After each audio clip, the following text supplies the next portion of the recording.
E em 1516 e depois em 1526, as expedições de Cristóvão Jacques. Expedições de Cristóvão Jacques. Sendo essas duas primeiras expedições de reconhecimento, mapeamento da região e tudo, e essas outras duas expedições guarda-costeiras, expedições que visavam combater os piratas. Outra pergunta também tradicional sobre o período. O fato de não ter colonizado o Brasil significa dizer que não houve a exploração do Brasil? Houve exploração. Então, o que foi explorado aqui? Exploração do pau-brasil. Exploração do pau-brasil. Mão de obra indígena. Mão de obra indígena. Por meio do escambo. Por meio do escambo. Outra coisa curiosa, eu já falei de tudo isso, eu estou retomando coisas que eu já falei, tá, gente? Eu estou sabendo, tá? Outra coisa que eu acho importante observar. No Brasil, o sistema de capitanias hereditárias só surgiu em 1534. Só em 1534. Porém, já em 1504,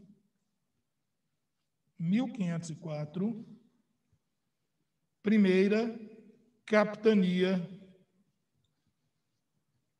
do Brasil. Primeira capitania do Brasil. Doada para o cristão novo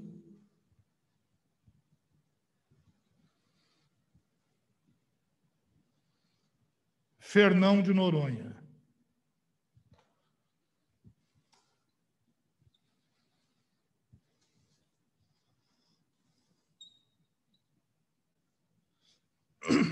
Então, uma outra peguinha que pode aparecer em prova.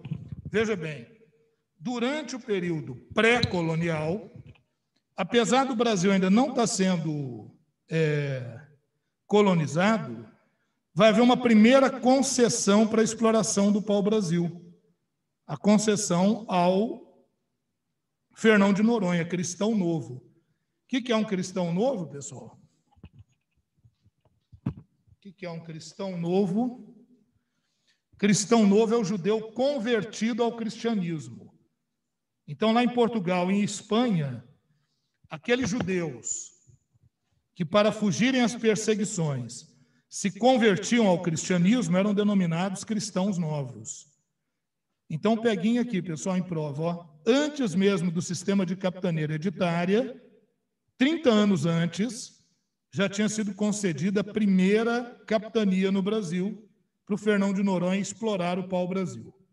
Beleza. Pessoal, de período pré-colonial, alguém tem alguma pergunta a fazer? Tudo bem? Tudo tranquilo? Pode dizer. Diga lá.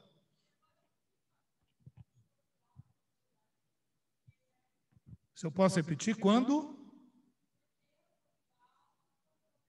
não colonizou, né? Isso, e porque ele tinha lucrativos negócios com as Índias. Lucrativos negócios com as Índias. E agora a gente pode fazer a outra pergunta, né? A pergunta diferente, que é essa. O que levou Portugal a colonizar o Brasil? O que levou Portugal a colonizar o Brasil?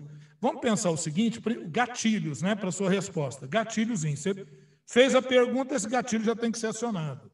Primeira coisa, pessoal, Portugal e Espanha foram pioneiros nas grandes navegações, tudo bem? Fizeram o Tratado de Tordesilhas. Quem é que entrou tardiamente nas grandes navegações? França, Inglaterra e Holanda. Quando França, Inglaterra e Holanda entraram nas grandes navegações, eles vão questionar o Tratado de Tordesilhas. Eles não vão admitir o Tratado de Tordesilhas. E vão usar o princípio, falei isso para vocês na aula passada, o princípio do uti possidetis. O que é esse princípio? O que é esse princípio do uti possidetis?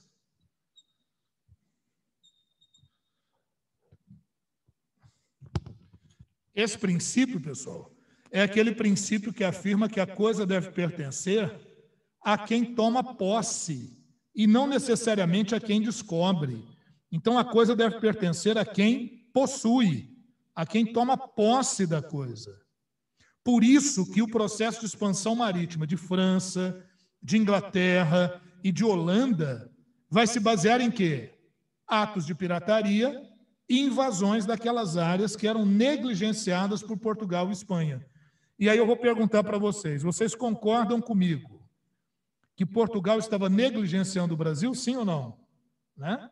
Então, a primeira coisa, por que Portugal decidiu colonizar o Brasil? Número 1, você acha mesmo que exploração, que expedição guarda-costeira, feitorias, conseguiram cumprir a função de defender o território? Claro que não. Então, o primeiro motivo que leva Portugal a colonizar o Brasil é a necessidade de defender o território. Está claro, gente, esse gatilhozinho? Por que Portugal colonizou o Brasil? Primeiro, necessidade de defender o território. A questão pode ser mais complexa? Pode. Como assim, Norberto? Eles podem querer fazer uma relação entre a expansão marítima tardia de França, Inglaterra e Holanda e a necessidade de Portugal de colonizar o Brasil. Entenderam a correlação, né? O território estava ameaçado. Perfeito? Segunda coisa que levou Portugal a colonizar o Brasil. Segundo aspecto importantíssimo que leva Portugal a buscar colonizar o Brasil.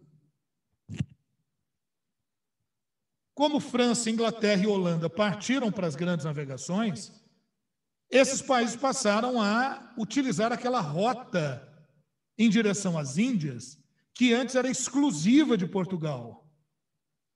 Então, agora a concorrência aumentou. Tem mais gente buscando produtos na Índia e vendendo esses produtos na Europa. Então, o segundo motivo é queda dos lucros dos negócios com as Índias. Né? Queda dos lucros com o comércio com as Índias. Por quê? Porque agora tem a competição de França, Inglaterra, Holanda. Bom, significa que Portugal vai precisar de uma área que seja exclusivamente sua e onde Portugal possa implantar uma atividade econômica que lhe gerasse lucros. E a ideia, então, foi o quê? Vamos colonizar o Brasil. E vamos implantar ali uma economia que a gente já está desenvolvendo em algumas áreas da África e nas ilhas aqui próximas a Portugal.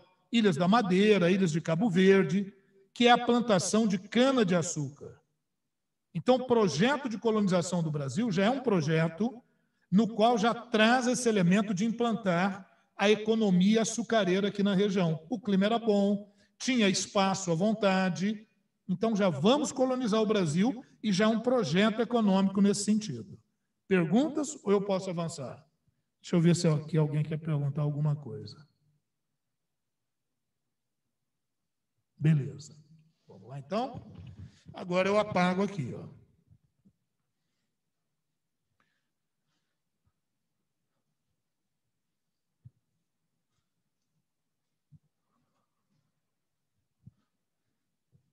Então, agora a gente vem aqui com o período colonial. Período colonial do Brasil. Né? Vai pegar de 1530 e vai até 1815, para alguns. Ou para outros, até 1822. Aqui fica uma interrogação. Explica, Norberto. Seguinte, vocês sabem que, em virtude das guerras napoleônicas, a família real portuguesa veio para o Brasil em 1808. Saiu lá de Portugal em dezembro de 1807, chegou aqui em janeiro de 1808. Fugindo das guerras napoleônicas. Em 1815, Napoleão foi definitivamente derrotado. E na Europa organizaram-se os congressos de Viena e da Santa Aliança, que queriam restaurar o absolutismo. E Dom João, que estava aqui no Brasil, queria participar desses congressos, mas não lhe foi permitido, porque eles diziam que não reconheciam governos coloniais. O Dom João falou, não, mas o governo aqui não é colonial, não. Eu tive que fugir de Portugal e vir para cá. Mas o Brasil é o quê? Não, o Brasil é colônia, mas o meu governo não é colonial. Falou, não interessa. Isso obrigou Dom João a fazer o quê em 1815 para poder participar desses congressos de Viena, da Santa Aliança? Obrigou Dom João a elevar o Brasil à condição de Reino Unido aos de Portugal e Algarves. Por isso que muitos autores dizem que o período colonial terminou aqui, porque aqui a gente tem a elevação do Brasil à condição de Reino Unido e não mais de colônia. Então, aqui o Brasil deixa de ser colônia. Ele continua a pertencer a Portugal, mas na condição de Reino Unido. Porém, outros autores entendem que o fim do período colonial só ocorreu aqui, quando houve a proclamação da independência. Então, alguns autores vão trazer aqui, outros vão trazer aqui. Porém, eu gostaria de lembrar a vocês o seguinte.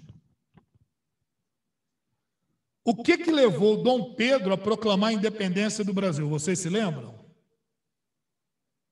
Vocês se lembram ou não?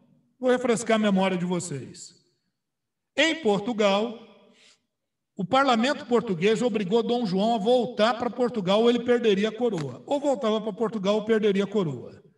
Ele voltou para Portugal, mas deixou aqui o filho Dom Pedro. Falou, filho, fica aqui, eles vão pressionar lá em Portugal para que o Brasil volte a ser colônia, quer dizer, rever aquilo que foi feito em 1815. Então, Dom Pedro I, ele proclamou a independência do Brasil, a ruptura com Portugal, porque portugueses queriam que o Brasil voltasse à condição de colônia.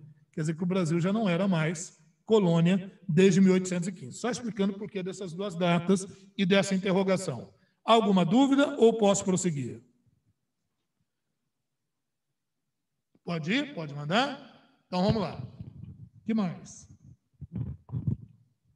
Então, no período colonial, primeiro momento aqui, 1530,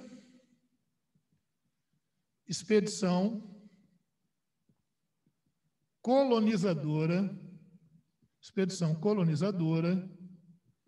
de Martim Afonso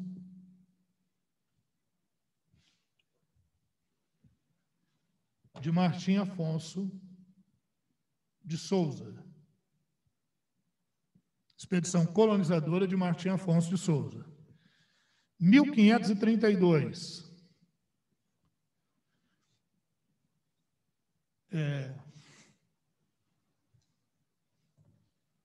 Fundação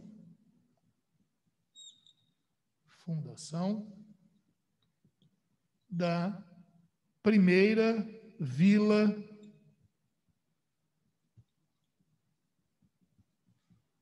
do Brasil. A vila de São Vicente.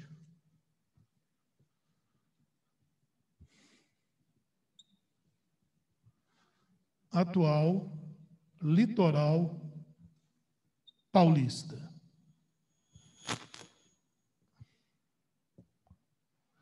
Implantação do primeiro engenho de cana de açúcar no Brasil. Então, veja bem, cuidado com isso, que isso aqui é uma outra armadilhazinha. Se eu te pergunto, no período colonial, qual foi a grande área produtora de cana-de-açúcar e de açúcar no Brasil, você vai me dizer Pernambuco, está no Nordeste brasileiro. O Nordeste era o grande produtor de cana-de-açúcar. Porém, pessoal, cuidado. O primeiro engenho de cana-de-açúcar no Brasil foi estabelecido no Sudeste brasileiro. Então, é assim, eu tenho aqui o mapinha do Brasil, Tratado de Tordesilhas. Por que essa primeira vila do Brasil não surgiu no Nordeste, que está mais próximo a Portugal? Porque se eu criasse esse núcleo de colonização aqui, nada faria o colono descer para o sul. Ele vai querer ficar sempre aqui onde é mais próximo de Portugal. Então, o que eles fizeram? Vamos instalar aqui, ó, na região sudeste, porque isso fatalmente vai obrigar muitos a irem para o norte e nós vamos atingir o nosso objetivo de criar um núcleo que expanda a colonização e o povoamento no Brasil. Assim, em 1532, a Vila de São Vicente é fundada aqui. A ideia era essa. Só que logo o Martim Afonso de Souza percebeu o seguinte, pessoal, o custo de implementar isso era elevadíssimo, a região era muito difícil, e o Martim Afonso de Souza escreve uma carta para o rei de Portugal, Dom João III, aconselhando o rei a utilizar aqui no Brasil um sistema que já tinha sido utilizado na África. Dividir a região em lotes,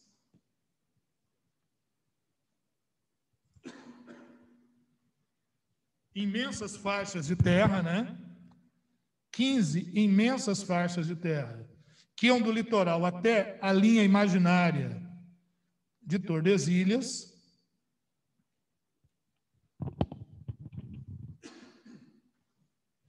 e entregar essa exploração a particulares.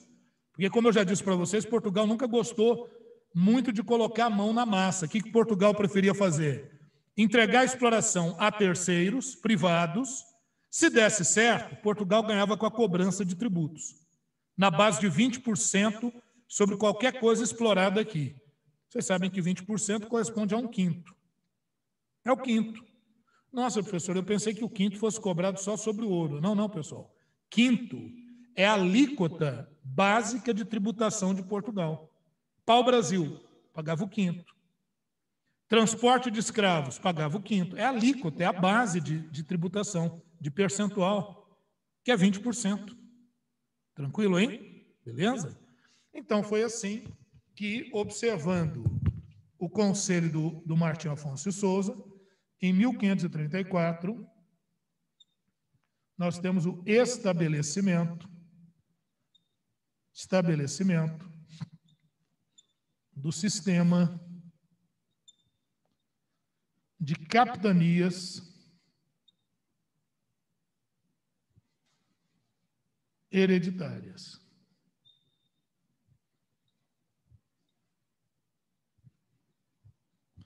Quais os documentos, né? Não sei se tinha um passador aqui. Ah, tá ali. Quais os documentos? Carta de doação e carta foral.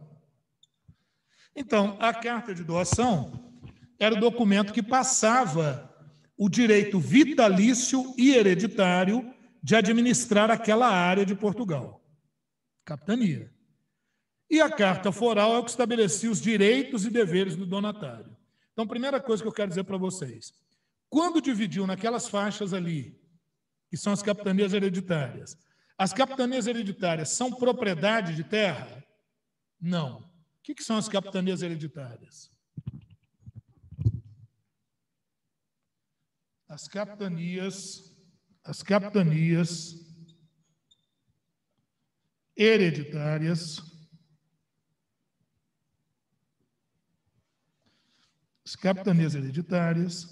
eram unidades político-administrativas.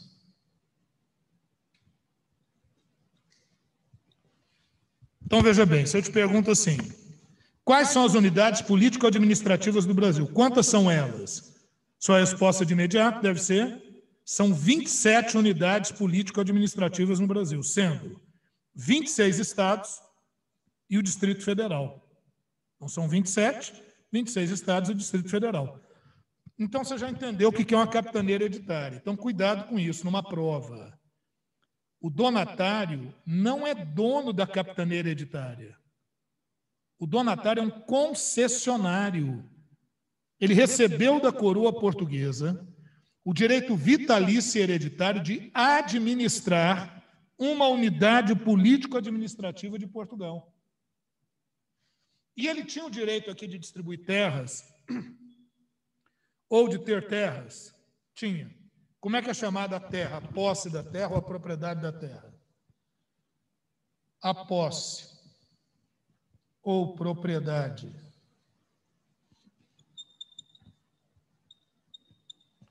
da terra denominava-se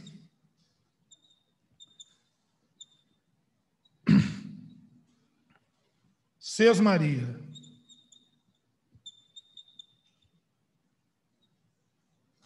Então, veja bem, pessoal, capitania hereditária não é propriedade de terra, capitania hereditária não é posse de terra. Seria a mesma coisa eu te falar que Goiás, o estado de Goiás, é uma propriedade. O estado de Goiás é uma propriedade, gente? O estado de Goiás é o quê? Uma unidade da federação. No caso aqui, as capitanias hereditárias eram unidades político-administrativas da coroa portuguesa. Tudo bem? Já a propriedade da terra era sesmaria. Ô, Norberto, e o donatário, que é esse que recebe, né, a capitania, ele podia ter uma sesmaria? Não só podia, como a dele era maior, claro. Só que ele não só podia ter sesmaria, como ele era obrigado a distribuir sesmarias.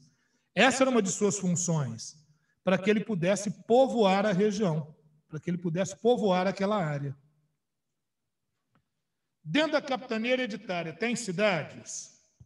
Vejamos. Então, vila era o município. E, portanto, tinha uma Câmara Municipal. Câmara Municipal. Controlada pelos chamados homens bons. Controlada pelos chamados homens bons. Então, cuidado. No Brasil colonial, quando falar vila, está se referindo a município. E o município tem autonomia para criar as suas leis locais. Óbvio, desde que essas leis não colidam com o poder do rei de Portugal. Tá? Então, Câmara Municipal controlada pelos homens bons. O que significa essa expressão homens bons? Eram os proprietários de terras, portanto, sesmarias, e de escravos. A Câmara Municipal reunia ali os vereadores e a vila era administrada por um alcaide ou edil, que é o prefeito, escolhido por eles. Agora, e o povoado? Aquela área que é apenas um povoado. Povoado. Era o arraial. O povoado era o arraial. Então, aquela currutelazinha era um arraial. Por isso que vocês vão ver, em algumas oportunidades, no período colonial, dizer que uma área foi elevada à condição de vila. Como assim, elevada à condição de vila? É porque era um arraial, uma currutela, um pequeno povoado, que não tinha Câmara Municipal, então não podia fazer leis locais. Com a autorização da coroa portuguesa, é que um arraial poderia ser elevado à condição de vila. Se vocês me permitirem, eu gostaria de dar um exemplo. O exemplo sempre que eu gosto de dar é a Guerra dos Mascates. Vocês se lembram dela, lá em Pernambuco?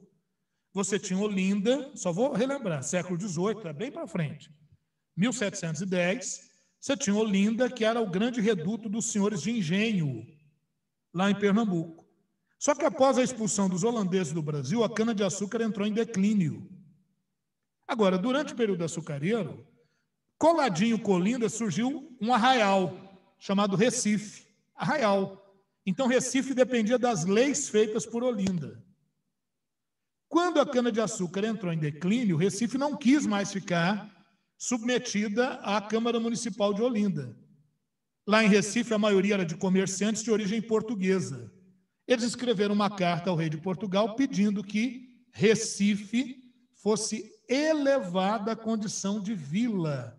Ou seja, quando estivermos falando do Brasil colonial, significa elevada à condição de município, portanto, tendo sua própria Câmara Municipal, portanto, tendo o direito de escolher os seus representantes e elaborar as suas leis locais.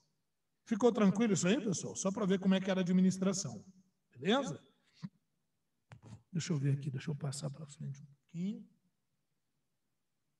Aqui, os documentos, como eu falei para vocês, carta de doação e a carta foral, né? A passagem da capitania e a carta foral, os direitos e deveres do donatário. E aí aquela questão, a maior parte das capitanias foi bem ou mal sucedida? Pessoal, o lugar é de mata muito fechada, índios, precisa de muitos recursos. Então, das 15 capitanias hereditárias, apenas 2 prosperaram. Pernambuco, que vai ter o apoio do capital holandês. Capital holandês, vocês sabem também que a gente pode dizer capital Flamengo. Por que capital Flamengo? Por causa da região de Flandres, atualmente é Bélgica. Quem é de Flandres é Flamon ou Flamengo. Então apareceu numa provinha, apareceu num texto, capital Flamengo, intervenção flamenga, é a intervenção da Holanda, é a atuação dos holandeses na época. Okay? E São Vicente, que era do Martim Afonso de Souza, que tinha o apoio da coroa portuguesa. As outras capitanias fracassaram, porque falta de interesse dos donatários, as dificuldades econômicas, as próprias dificuldades inerentes à região, mata fechada, índios bravios, tudo isso fez com que a maior parte das capitanias não prosperasse.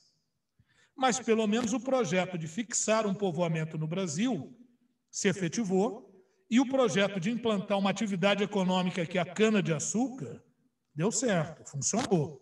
Tá? Bom, só que tem o seguinte, o açúcar começou a ser uma atividade muito rentável. A mão de obra utilizada vai ser a mão de obra escrava africana predominantemente. Não que não se utilizasse a mão de obra indígena, ela vai ser utilizada também, mas predominantemente a mão de obra escrava africana. A pergunta é, por que se utilizou predominantemente a mão de obra escrava africana? A resposta é porque o negro africano era mais uma mercadoria que a metrópole vendia para a colônia, gerando um lucrativo comércio de escravos. Então, veja, a lucratividade da venda do escravo africano para o Brasil foi um elemento fundamental para se optar por esse tipo de mão de obra. Vejam vocês, nós vimos aqui em aulas anteriores, nós vimos aqui a América Espanhola. E nós vimos que na América Espanhola a mão de obra que foi predominantemente utilizada foi a mão de obra local, por meio da mita e da encomenda. Lógico, a Espanha não dominava áreas da África para fornecer mão de obra africana, então vai usar mão de obra local, muito mais rentável para a Espanha. Já para Portugal, não. A mão de obra escrava africana era mais uma mercadoria que a metrópole inseria aqui na colônia, gerando lucros para a burguesia portuguesa e gerando os tributos para a coroa portuguesa. Beleza.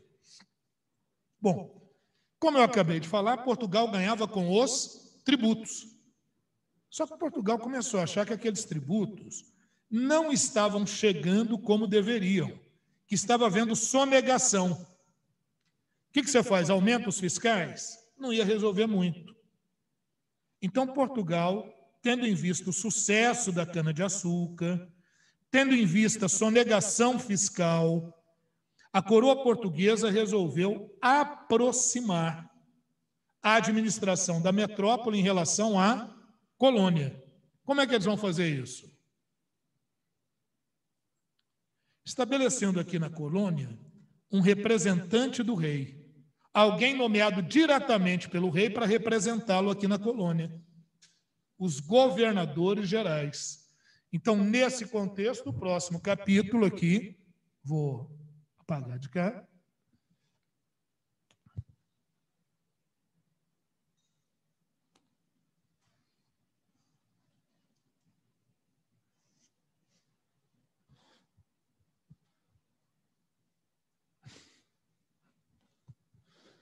próximo aspecto importante aqui será em 1548, estabelecimento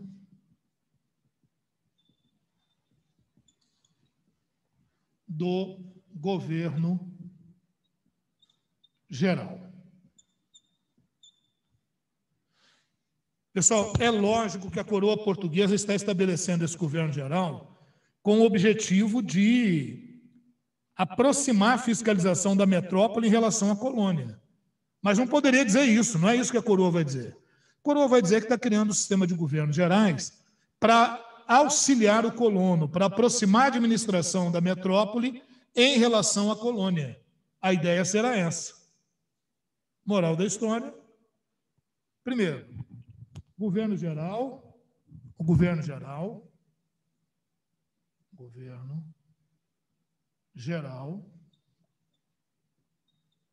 não colocou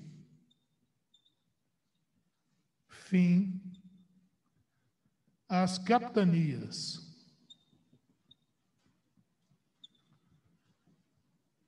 hereditárias ou às câmaras municipais. Porque, pessoal, essa é uma parte da história que o aluno pouco se concentra nela, mas é uma área de incidência importante em provas do Enem. Então, o aluno não se liga muito nisso. Ele fala, cuidado, o peguinho aqui está no seguinte, é dizer que, com a implantação dos governos gerais, chegava ao fim as capitanias hereditárias e as câmaras municipais. Não é verdade. O sistema de governos gerais mantém o sistema de capitanias hereditárias. Aliás, eu vou dizer mais. Olha a data que está surgindo aqui o governo geral, 1548. Sabe quando é que as capitanias hereditárias foram eliminadas? 1763, só no século XVIII, durante o período pombalino, durante o período Marquês de Pombal, é que vão ser eliminadas as capitanias hereditárias. E aí aquilo que era capitania hereditária vai se tornar a capitania da coroa. Quer dizer, não vai ser mais um particular que recebe concessão para administrar. Vai ser um funcionário diretamente nomeado por Portugal para administrar o local e que Portugal pode tirar a hora que ele quiser. Norberto, quer dizer, então, que teve um momento que as capitanias hereditárias chegaram ao fim? Sim. Quando? Século XVIII, 1763, 1763, com o Marquês de Pombal, período pombalino, aí eu tenho o fim das capitanias hereditárias. Outro detalhe que eu acho importante falar sobre capitanias hereditárias. Estados como Goiás, Mato Grosso, nunca foram capitanias hereditárias. Já nasceram como capitanias da coroa. Com a descoberta do ouro, no final do século XVII, início do século XVIII, com a descoberta do ouro em Minas Gerais, a coroa portuguesa determinou a fragmentação da capitania de São Paulo, gerando a capitania de Minas Gerais e a capitania de Goiás. Então, já nasceram como capitanias da coroa. Tranquilo? Muito bem. Ok, está aqui. Ó. Deixa eu avançar um pouquinho mais. Governadores gerais. Primeiro governador geral, vocês estão vendo aqui nessa tabelinha, Tomé de Souza. Quais teriam sido os grandes feitos, né, ou os elementos importantes que ocorreram no governo do Tomé de Souza? Eu dei uma olhadinha no material de vocês e aí não detalha isso. Você não vê um detalhamento disso. Eu vou só falar alguns pontos importantes. Então, primeiramente, aí, Tomé de Souza, primeiro governador-geral do Brasil.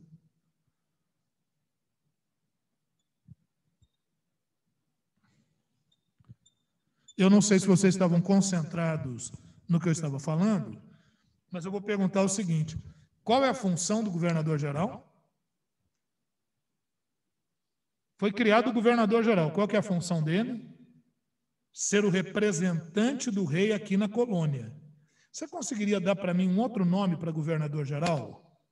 Um nome que foi muito usado nas colônias espanholas, não aqui no Brasil. Qual Qual é um outro termo que eu poderia usar para governador geral? Tendo em vista ser ele o representante do rei aqui. Ele não é o rei, ele seria o quê? Um vice-rei. Um vice-rei. Ô, Norberto, por que eles não chamavam de vice-rei aqui? Porque na época não era Reino Unido, o Brasil era só colônia mesmo. Então, se eu coloco vice-rei, eu posso dar essa ideia de uma união, né? E não de uma hierarquia. Então, por isso, estabeleceu-se o termo governo geral. Então, o governador geral é o representante do rei aqui na colônia. O primeiro governador geral, Tomé de Souza.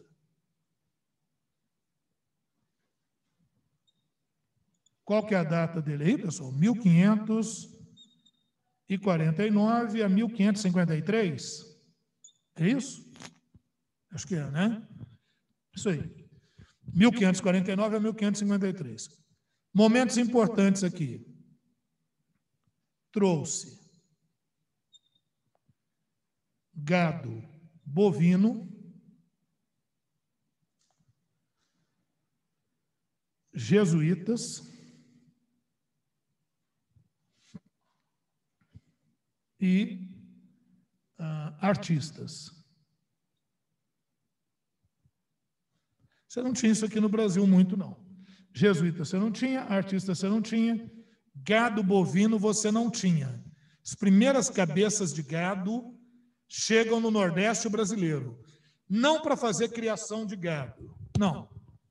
Esse gado deveria servir como força de tração, transporte por meio do carro de boi e uma subsistência básica. Tá? Outra coisa, fundou a primeira capital do Brasil, Salvador. Então, fundou a primeira capital do Brasil, a cidade de Salvador. São os principais feitos aqui do Tomé de Souza. Segundo governador-geral do Brasil.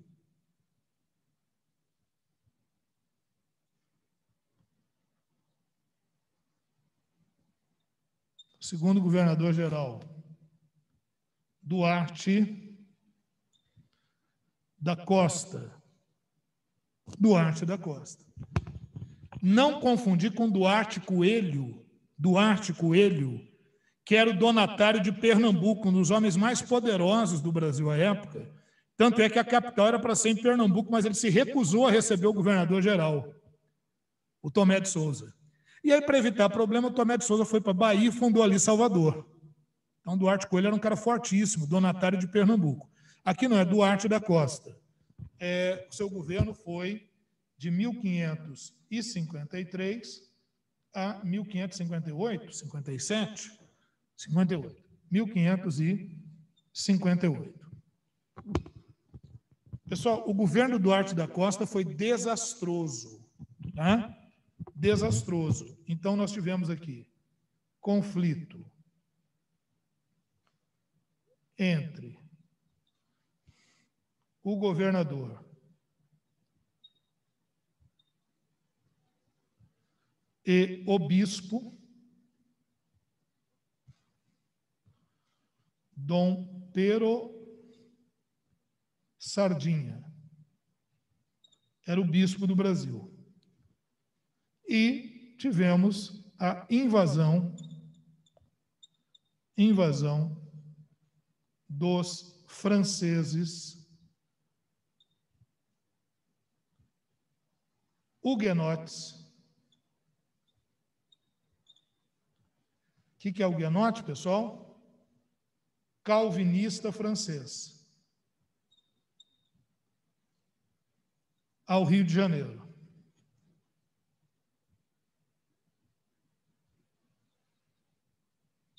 Onde eles fundaram a famosa França Antártica.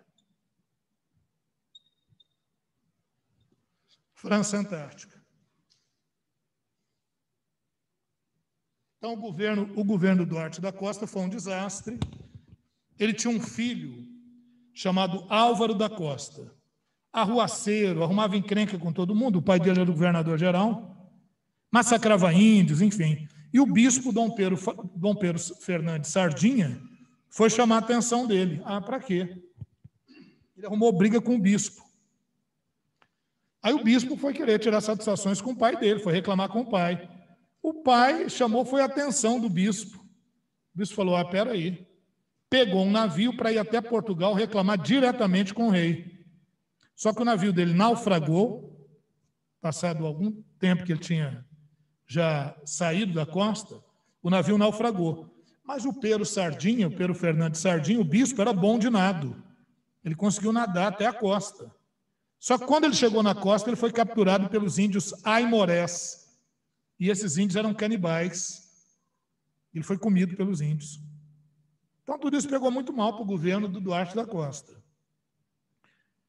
Não bastasse isso, ainda houve a invasão dos franceses protestantes calvinistas ao Rio de Janeiro. Então, o que a coroa portuguesa fez? Falou, o Duarte da Costa está destituído, vou mandar um substituto. Mandou para cá alguém bem mais experiente, o terceiro governador-geral do Brasil. Terceiro governador-geral, Men de Sá. Governou entre 1558 a 1572, pessoal. É isso? 72? Isso. Este foi responsável, juntamente com seu sobrinho dele, sobrinho, Estácio de Sá, foi responsável por expulsar os franceses do Rio de Janeiro e fundar a cidade do Rio de Janeiro. Porque quando a gente fala que eles invadiram o Rio de Janeiro, invadiram a região, mas não tinha uma cidade ali ainda. Então, a cidade do Rio de Janeiro, ela foi fundada para poder servir de fortificação para expulsar os franceses do Brasil. Tá bom? Mas na aula que vem eu volto aqui, nesse governo do Men de Sá, para a gente concluir essa parte. Tá bom? Obrigado, boa semana, tchau, tchau.